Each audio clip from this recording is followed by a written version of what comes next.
Hello viewers, welcome to bit kitchen.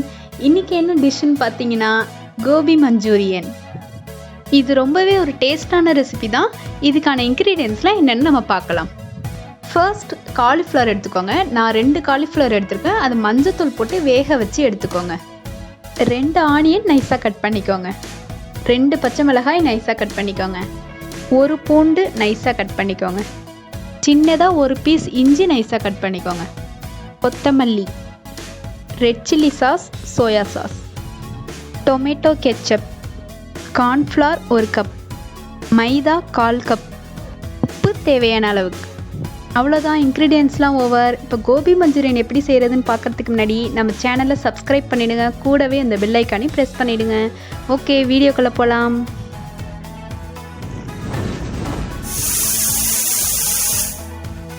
First ஒரு பேஷனில் 1 cup cornflour add பண்ணிக்கோங்க.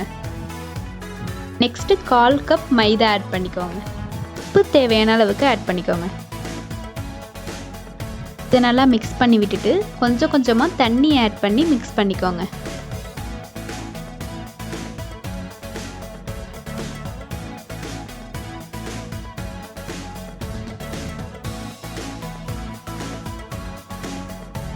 இந்த மாதிரி ஒரு பதத்துக்கு மிக்ஸ் பண்ணிக்கோங்க. நெக்ஸ்ட்டு வேக வச்ச காலிஃப்ளவரை ஆட் பண்ணிக்கோங்க. இது நல்லா அதோடு சேர்த்து நல்லா மிக்ஸ் பண்ணி விட்டுக்கோங்க. ஓகே, இது நல்லா மிக்ஸ் பண்ணியாச்சு. ஃப்ரை பண்ணுற அளவுக்கு ஆயில் ஆட் பண்ணிவிட்டு இதை எடுத்து நல்லா ஃப்ரை பண்ணிக்கோங்க. இது ரொம்ப ப்ரௌன் கலரில் ஃப்ரை பண்ணிடக்கூடாது. லைட் கோல்டன் வரும்போதே நம்ம இதை எடுத்துக்கணும். இந்த மாதிரி ஃப்ரை பண்ணி எடுத்துக்கோங்க. நெக்ஸ்ட்டு ஒரு கடாயில் 2 கரண்டி ஆயில் ஆட் பண்ணிக்கோங்க. ஆயில் சூடானதும் நைஸாக கட் பண்ண பூண்டு ஆட் பண்ணிக்கோங்க.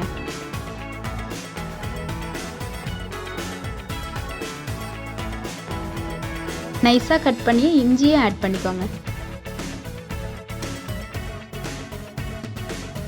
நெக்ஸ்ட்டு கட் பண்ணி வச்ச வெங்காயத்தை ஆட் பண்ணிக்கோங்க. நெக்ஸ்ட்டு நைஸாக கட் பண்ணி வச்ச பச்சை மிளகாயை ஆட் பண்ணிக்கோங்க.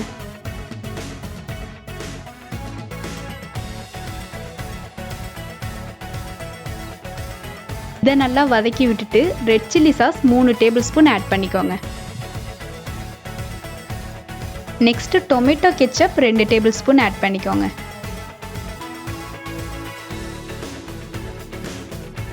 நல்லா மிக்ஸ் பண்ணி விட்டுட்டு எண்ணெய் பிரிஞ்சு வரும்போது ஃப்ரை பண்ணி வச்ச காலிஃப்ளவரை ஆட் பண்ணிக்கோங்க.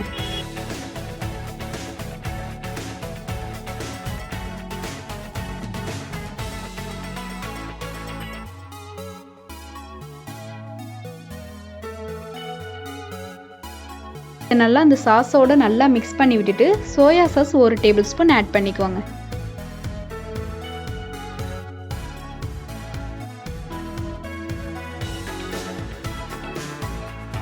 லாஸ்ட்டாக கொத்தமல்லியை மேலே தூவி விட்டோன்னா கோபி மஞ்சூரியன் ரெடி.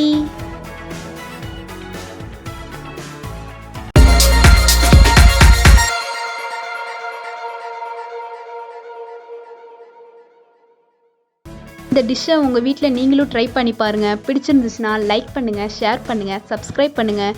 கூடவே இந்த பெல் ஐக்கானையும் ப்ரெஸ் பண்ணிவிடுங்க. தேங்க்யூ, பாய்.